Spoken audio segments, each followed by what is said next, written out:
Hi, Gene Burnett from geneburnett.com. Hey, I thought we'd talk a little bit today about the difference between tools and skills, and how can you tell if someone can fight just by looking at their body or seeing them move? Or can you tell if someone can fight from just looking at their body or seeing them move? First of all, I think of tools as, I just think of like a carpenter. A tool is a saw, a tool is a hammer, a tool is a screwdriver. A tool is not the ability to build a building or the ability to do carpentry work. Just like in martial arts, a tool would be leg strength or agility or target practice, being able to hit what you aim at. A tool would be the ability to deliver momentum through your body, and the ability to receive, neutralize or receive momentum. There's some skills involved in that, but I largely think of those things as kind of like tools. They're components of martial arts or components of fighting, but they're not fighting. Speaking for myself, I haven't been in a fight since I was a kid. I do not think of myself as someone who is a fighter or someone who can fight. I don't think I'm useless in a fight because I have tools. I've definitely got some tools that I've developed. I can hit pretty hard and pretty fast. For someone my age, very hard and very fast. I'm 65. I've got good alignment, I've got good balance, I've got pretty good target practice. I know a thing or two about generating momentum and delivering momentum as well as dealing with momentum. I've watched a lot of fights, I've seen a lot of fights, I've thought hypothetically a lot about fighting. I hit pads, I probably throw a few thousand punches on pads every single week, give or take an occasional week off. So I know a little bit about punching, delivering some force. By the way, if you've never hit anything but air in your practice, if you've only hit air, especially if you're in the internal arts and you think you're ready to hit something, you are kidding yourself.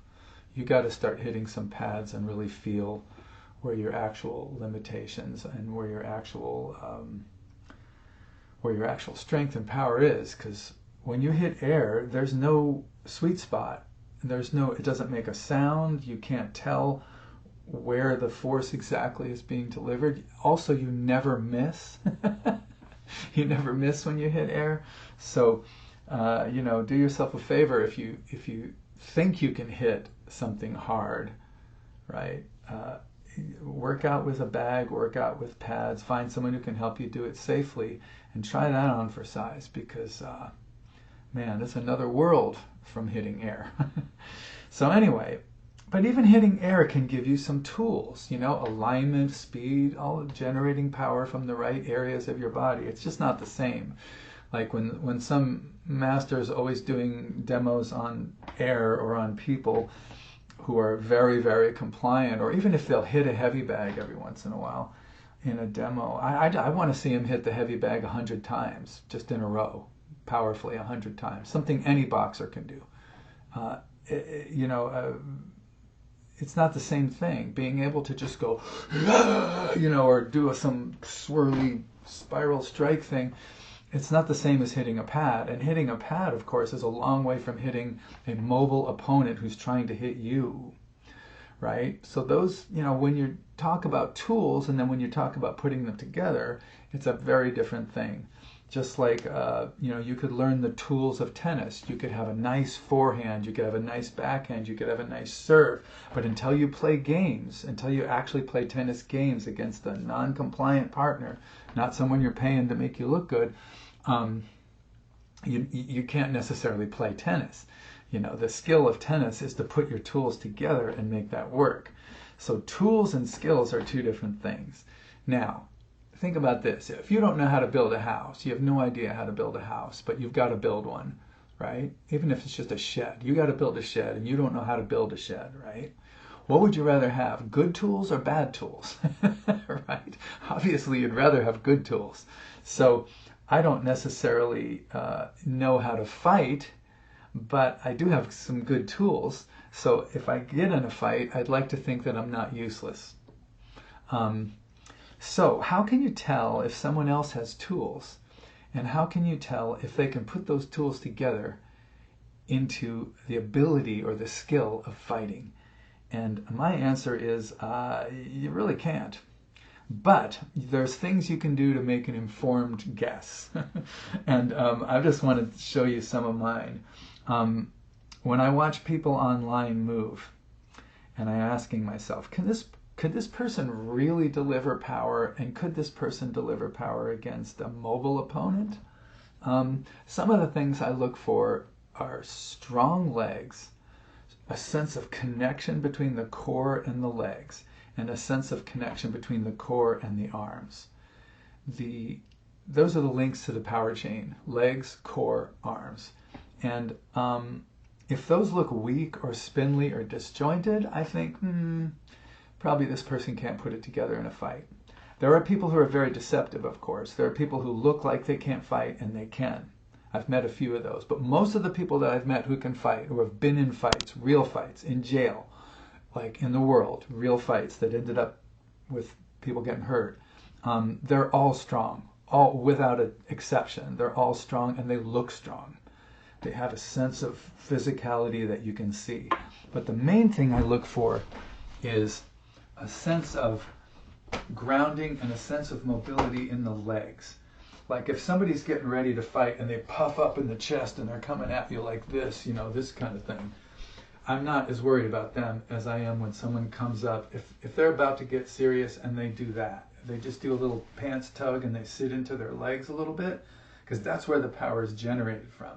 So everybody I've seen that can really throw down has that quality. They drop into their legs when things start to get serious. The more serious it gets, the more they drop. You see them moving down into their power, not up into their chest and into the monkey dance ritual of showing stuff. Now, I'm not saying a top-heavy dude with muscular arms and spindly legs and chest out puffed. I'm not saying that person cannot fight or that I could beat them in a fight because I'm in my legs. But if that same person was in their legs, I'd be more scared of them than if they're just in their upper body. So one thing you can look for is, are they strong in the legs? Forearms. Do their forearms look strong? If the forearms look strong, that's a good sign. If the back muscles look strong, if up in here looks strong. But you don't want to see a kind of a muscle-bound strength if you're thinking about fighting ability. If the muscles are all kind of clunky together, that's usually not a good sign. If the muscles are loose and relaxed, but not so loose that they're like floppy and disjointed, but if they've got a kind of a loose quality like Tyson or Muhammad Ali had, yeah, you see that quality, you think, Another thing that I have noticed is that the people I've met who can fight, when you ask them if they do martial arts, they'll say, a little bit. If they pull out a scroll and start quoting all the masters and all the belts and all the degrees and all the stuff that they've earned, my experience is they're usually not experienced fighters, and they usually have only done very contrived and very careful things. When you have the pedigree, it doesn't mean that you automatically can't fight. Of course not. Plenty of people with lots of belts can fight. But when you ask them about it, they don't want to show off. They don't want to roll the scroll out and tell you all that stuff. They don't want you to know anything about their fighting ability. They don't know who you are or what you're about, so they go, yeah, a little bit. They downplay it. So people that downplay their martial arts credentials, people that are strong in their legs, have good posture down there. You don't see the knees facing each other or knees twisting or locked knees. You don't see any of that. They're down in their legs. This same goes for athletes too. And when you see that connection between those strong legs and the core and the arms, and they're modest, those things all tell me, this person might be able to, this person might know what they're talking about, this person might be able to fight. There is an eye thing. There is a look in the eye of somebody that has been in real fights and can fight that I don't know how to describe, and I can't tell you exactly what it is, but I know it when I see it. There's an inner toughness. There's a sense of an ability to switch to not giving a shit about you. One of my favorite self-defense guys online, Lee Morrison, talks about how he'll say, like, I'm the greatest guy in the world. I'm your best friend. I'm the friendliest guy in the world. I'll have a drink with you and hang out. But if you fuck with my family, I will fucking kill you. And he gets this look in his eye, and he means business. And there's a look, I can't describe it, but if someone gives you a look that sends a little chill down your spine, and it's not because they're going, they're not making the look happen, it's just in them, that's a good sign that they can fight. Another really good sign is that they don't get nervous when a fight is approaching. They feel calm, they might smile, they have a sense of familiarity with this domain. So if an argument is escalating and one person is freaking out and the other person is kind of calm and acting like, okay, here we go, the guy that's calmer or the person that's calmer is more likely to be the person who can fight. Not always. Again, you can't tell for sure until you've actually fought them or seen them fight. It's hard to say.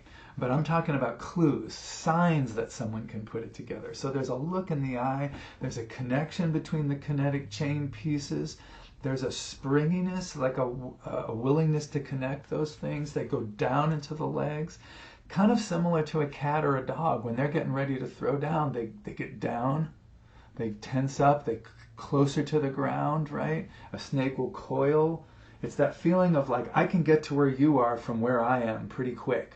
Like, I can get there, and when someone's standing there with locked legs, like their knees are, like locked like this, or their pelvis is forward, and they might be able to wing some big hooks out here, but if those legs are locked, man, not a good sign.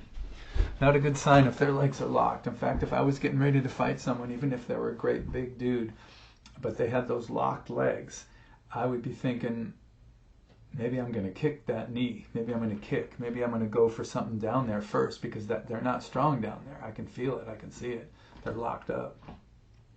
So those are some things that you can use to just assess whether someone might have the tools, at least the tools, and maybe the experience to put the tools together. So the thing about tools is they are fantastic for your health and vitality and your life. And your most persistent, most patient, most deadly opponent you are ever going to face is not some dude. It's time and gravity. Those opponents are going to wear you down, and eventually they will beat you. They will beat us all. Gravity is undefeated. Time is undefeated. So training good tools is a great way to extend the length of your fight with gravity, even if you are going to lose. And it just feels good. It just feels good to be able to move and to have good tools. I love having good martial tools. It doesn't matter to me that I can't say with certainty that I can put them together in a real fight. That's if I get in one, I'll find out. But to have the tools is it just makes life much more fun and enjoyable. If you can move, you can cover ground, you can move closer to something, farther away from something, you can deliver force, you can receive force, you can move a little bit, you have some footwork, good alignment, good posture. All these things will serve you tremendously in life. You don't need to be able to put them together against a mobile opponent who's trying to hit you for them to be healthy and beneficial. But, tell the truth to yourself. If you have tools but not skills, then just acknowledge, like I am. I've got a bunch of tools, but I don't have skills. I don't fight. I don't spar. I do hit pads, and the pads are a little mobile. I've got some tools, right? But I'm honest with myself. I don't consider myself a badass or ready to throw down with somebody because I haven't. It's just inexperience. I haven't done that, and I don't want to. I'm 65 years old. Any fights that I get into are going to be strictly involuntary. They're going to be somebody attacking me, not me attacking somebody else. So, to recognize the difference between, tools and skills, right? The attributes and the skills to put them together into a functional fighting situation. Recognize that. Be honest about that. And also check out other people and ask yourself, does that person have the tools to fight? Every once in a while you meet someone who doesn't have great tools, but they've got a crazy ass attitude, and they might win some fights just strictly on the attitude, even though their tools aren't so great, so they can surprise you. But those are just some of the ways that I think of, things I think of when I look at someone online. Like, for instance, people also will post a video and they'll say, oh, Master so-and-so is so powerful, and they'll describe him as like a scary martial artist and all this stuff. But I look at the guy, and it's clear to me that he's never hit anything but air. He looks like he's never hit anything but air. The posture and the mechanics are there, but you don't see that connection. Like, for instance, if someone's doing a solo movement, and that solo movement looks like this, it's a little bit army. Like even just a push. Like a push like this versus a push like this. So here I'm in my legs, the pressure is contained, right? And boom, I can push. Very little arm movement. It's from my legs to my arm. As opposed to, some people will do this in a martial art. They go, oh look, I could hit you, boom, boom, boom, boom, boom. And it's like, those aren't real hits. Like, if it's from the body, you can feel that there's an actual potential for delivering force there. If it's army and flappy, even if it looks really swirly and key eyes and all that kind of stuff, if you don't see that tight connection to the core, that connection from the core to the fist to the core to the ground, I don't know. They don't look like they can fight to me. I could be wrong, but that's what I look for. I look for those kind of connections, those kind of tools, and does this person look like someone who can actually use those tools? You don't really know until you fight them. You don't really know until you see them in a fight. So if you're bragging about your master's fighting ability and that master hasn't been in a fight in 20 or 30 years, right? If you're bragging about your master's martial ability and he's never been in a fight, especially if he says, I've never been in a fight because I don't want to kill anybody. I've never been in a fight because I'm spiritual. Whatever, dude. There's so many excuses in the internal world, it's unbelievable. But, maybe they can, maybe they're right, maybe they really are trying to not kill somebody. Maybe they really are spiritual. But you don't know for sure they can fight just because they say they can. Look at those connections. See if that ability is there, if those tools are there, or at least show signs. That can give you a little bit more of a clue. So look for good posture, look for good connection between the ground, the core, and the legs, the core, and the arms. Look for the look in the eye that says, I've been here before and this doesn't scare me. That feeling of downplaying martial credentials, being down in the legs, especially as things get a little more serious. Those are all things that I use to assess people when I see them on the street. I practice Tai Chi out in the park, and there's plenty of mentally ill, quasi-homeless people here and there all over the place. And sometimes they're loud and violent and screaming and yelling and stuff. And I check out their bodies. I look at how they move. I look at the way they're connected, And, some of them are more formidable than others. And when I see the person who's loud and maybe aggressive, but also really disjointed and spastic in their joints, and they don't look very connected from the different parts, and they don't have the strong look in the eye, they don't have any of that stuff going, they're less worrisome than somebody who's quieter and more connected and more solid. So those are all those are things that I use, and maybe they're helpful for you. Maybe they'll be helpful for you in terms of assessing people. Don't just believe stories. Look at what they've actually done, or what they to you look like they can do. And that can be a help. So thanks for watching. I appreciate it. My name is Gene Burnett. My site is geneburnett.com. If this has been helpful to you, please let me know. Drop me a comment. How do you tell? How do you tell when you don't know for sure if somebody has some martial abilities? Is it the forearms? Is it the back? Is it the eyes? Is it the connection to the ground? You got to see the feeling that somebody has at least the tools, and then that feeling of can they put the tools together. You don't know for sure, but what gives you a clue that somebody's got something. So thanks for watching. I appreciate it. If you're interested in this kind of thing, you can visit geneburnett.com or subscribe to my YouTube channel right here. And best of luck to you in your training.